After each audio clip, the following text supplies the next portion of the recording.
Good afternoon. I'm Drew Holly. I'm managing partner of BIS Benefits. We are an independently owned insurance agency in the Alpharetta, Roswell, Metro Atlanta, Georgia area. We have an employee benefit division and we have a risk services division. And I'm joined by my colleague, Mike. Hey, how you doing? Michael Woodard, but you can call me Mike. I go by Mike to Drew.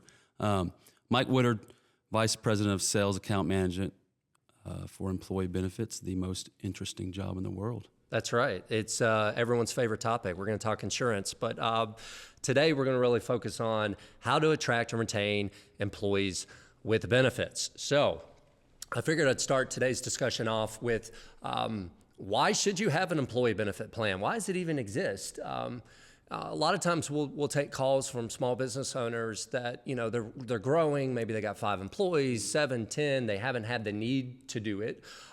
They were in their survival mode for the first couple of years, and maybe everyone has insurance through their spouse and individual plan. Now they're starting to ask questions. Hey, and the first question they ask is, can you give me a quote? Right.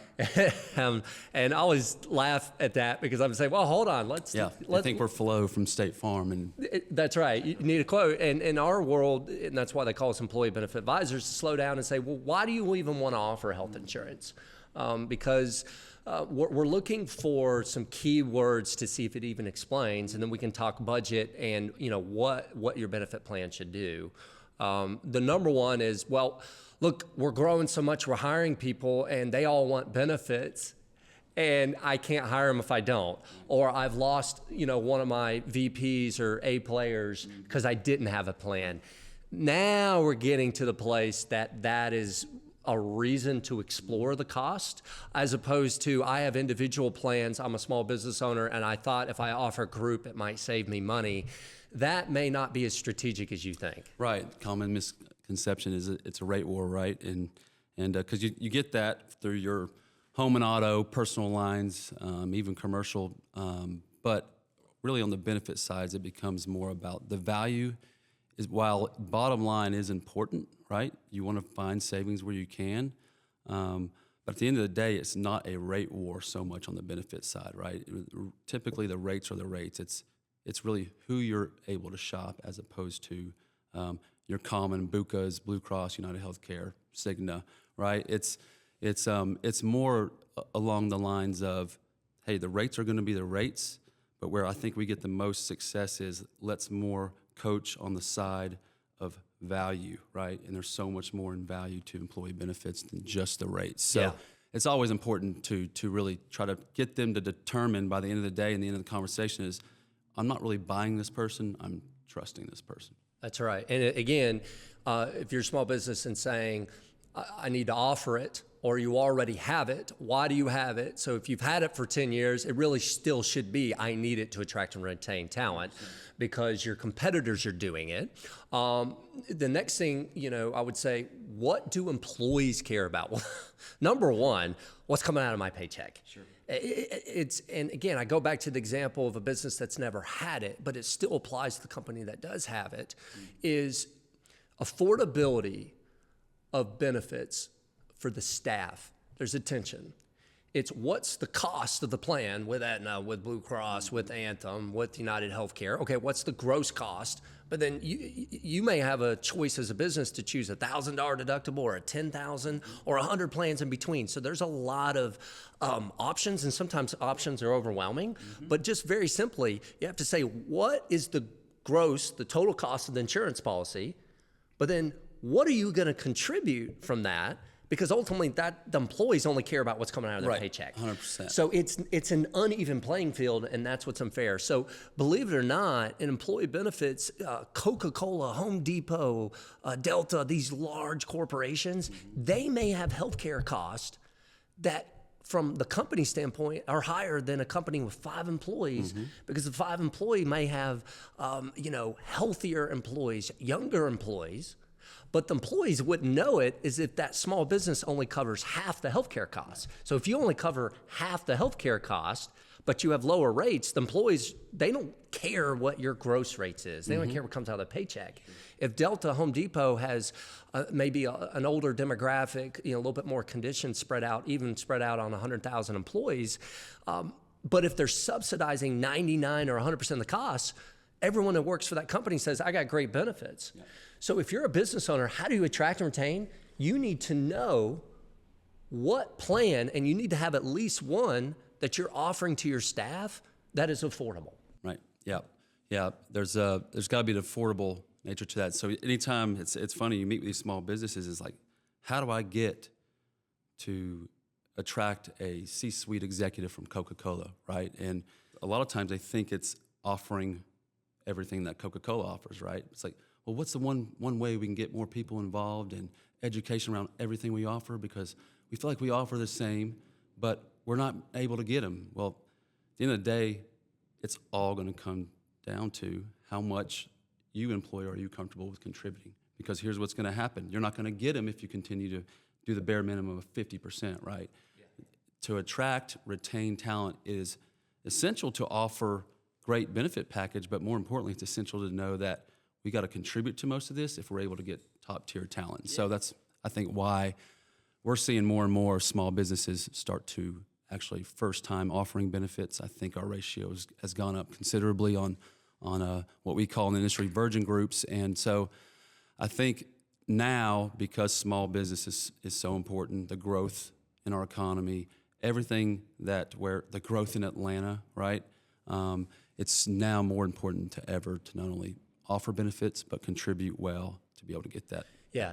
So if you have a broker, agent, advisor, or say your payroll company is, handling your health insurance, if they're not having talks about what you should contribute, if they're not giving you data, right, it's a bad sign. Yes, we need to be held accountable to shopping out all the major health insurance carriers and picking the right plans.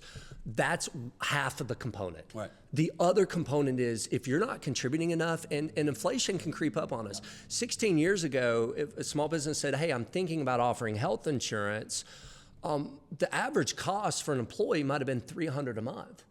And so if you paid half, your portion is $150 a month. So not to wonk out on math, but if you had 10 staff members, you're contributing $150 a month, your overhead's going to be a little over $1,000 a month. Mm-hmm. Well, we just got data from last year, and it's hard to get data, but and there's other brokers who have credible sources of data. Ours is pretty good. We're a member of what's called the United Benefit Advisors, and part of our charter is there's 120 agencies across the country. Shout out to the few agencies out of Canada. Part of that organization is collaboration, but also we submit our clients independent data without revealing their names on what's their average cost of healthcare. But most important, what do these small businesses contribute? Yep. So 2023 data says the average small business employer contributes just under $500 a month for an employee. Yep. The average rate is a little over $620 a month. So that means we're trying to get a price point of at least one plan. And as a small business, you can say, here's 2 plans, for your 30 employees, your 80 employees to pick. Here's 3. But we got to find at least one plan where the net price is in that $150 to $160 a month. Sure. If your rates are unfortunately high due to the risk of your company, I don't think you have a choice. You have to raise your contribution. Yeah.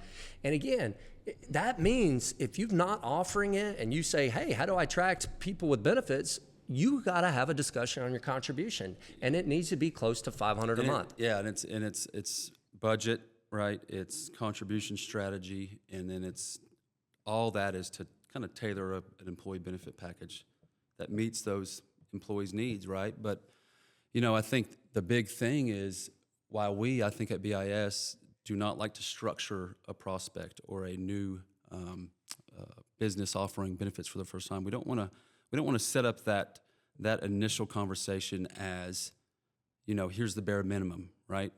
Oh, it's 50%. Yeah, we'll get you quotes, and we really tailor it. We always go over and transparently and discuss why. If hey, if your rate or if you have employees, right, and your rate's $550, $600 a month, yeah, to be able to offer it, all you have to do is contribute 50%. But you'll never get the participation and the C-suite executives until you contribute more. And so we always say, $500 a month is what you have to have per person. And here's why. You want to be able to get a nice plan or plans, right, offered, and you want to be able to, most importantly, boost up the participation. The only way you're going to do that, especially for young and healthy males, right? Yeah. Is you got to raise that to get them to come on it, because if they're making $16 an hour, they're not going to pay $100 a month for it. Yeah, and now you're kind of getting into the other side of the equation. Yeah. So one part of the equation, how do you attract and retain benefits for the staff? Affordability. Affordability, we got to have that contribution discussion. The other side is, what are strategies to lower the rates? Aggressively shop the many carriers. Look at comprehensive benefit plans. Look at self-insured, full insured. That's probably the time for another podcast to go into what those benefits. You need to do that. But at the end of the day, if you're paying a percentage and you're thinking in terms of, this is a lot of money, unfortunately, and it probably happened to me in the workforce 20 years from now, $250 a month, $300 a month, even $400 is not what it was 10 years ago. And so the number one advice I would say is, you need to have a discussion about what you're contributing. And look, it's hard to do it in 1 year. So if you're a business out there and you've had a plan for years and you're hearing some complaints, and maybe you're an HR manager, you're not in the position to write the checks. Your broker who you've hired should give you data to have that conversation with the business owner and say, look, it is generous that you're offering plans, but it's becoming more and more unaffordable for our staff. They have to raise it. Now, if they don't, I would say be prepared in a competitive work environment to where they're going to look elsewhere, because it's part of their salary package. You have to have this conversation.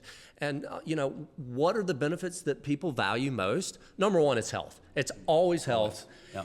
You got to at least do that. The contributions around there, followed by dental, vision, life insurance, disability. We're starting to see some, other products like long-term care that you can buy in the company. Supplemental. Supplemental. Those are important things to do. Those benefits, if you're an employer listening, don't even have to be contributory. Right. That's just a fancy word for saying, we're offering it to you, but we're not paying towards it, but you get it benefits because you're buying it through the company with pre-tax dollars. Yeah, and really, there's something to say for something. There's my Southern coming out of me, but there's something to say about tailoring a benefit package around an individual, and there's really, they just want access to it more than not having access, whether they have to pay for it or not. And so, anytime you can build additional benefits, while medical is always important, but offering policies that, hey, maybe helps your deductible, helps your co-out-of-pocket, or your out-of-pocket max. Now you're tailoring something to that individual. And so whether they have to pay for it or not, you're going to see participation in the more tailored benefits you offer that meets those staff's needs. Yeah. And again, so in the premise of today's call, how to attract and retain talent, benefits is a big part. Okay, you've got the prerequisite of offering a health. You've talked about, okay, we're going to contribute a certain amount. Our job as a broker, or any broker that you've hired to do this for you, is to go out and find the most competitive carrier. United Healthcare, Aetna, Anthem, those are some of the bigs. There's more innovative products that we can offer in the market. But it's something that has to be done annually. Healthcare, and we're not going to solve America's healthcare system on today's podcast, but the tools that you should have to maintain that cost is leveraging the market every year. We have to look at it because it's such an impact to your staff if you don't. So looking at it every year, surveying the employees, saying, look, and that could be a simple Survey Monkey, saying, look, what do you value? What's working, what's not? Number one's cost. Number two is options. Delivering it them effectively. So once a year, insurance, no one wants to talk about it. It's not everyone's subject, but it's important. So I think having a team of communicating, how do you communicate it? BIS, we provide, especially on the front end, if you've made an offer, letter to a potential staff member, how are you highlighting, hey, not only do we have a wage, it's one of the most important questions. yeah, what's the benefits? Because, Absolutely. you know, if you're hiring someone at $50,000 wage, but the benefits cost them $10,000 a year, someone else is 45, but the benefits are free, that's a component. So a benefit booklet or some sort of communication tool before they even on board is important. And then highlighting your dental, your vision, your life, your disability, your 401k could possibly be on there. So how you communicate it, and then at open enrollment, hey, good brokers, I think, still make themselves available for face-to-face. But, you know, technology is big. Open enrollment recordings, pre-recordings, you know, available for calls during the, you know, 3 to 7 day window to actually, you know, make your annual selections. Those are big to attract the right talent. And education as well. You know, at annual renewal, we are very strategic about being a proactive rather than a reactive agency. So I say that because how do we get the most participation, the most value per employee out of what's offered? And starting early allows us to be able to prepare and have those educational sessions, Right. And have these employee meetings. And then you see these HR people, director of benefits, business owners, they all come in as like, I never even knew that existed, right? But so it's just really being able to communicate benefits effectively through technology, through the timeline, getting out in front of everybody, providing that education to that employee really will get them to appreciate it, right?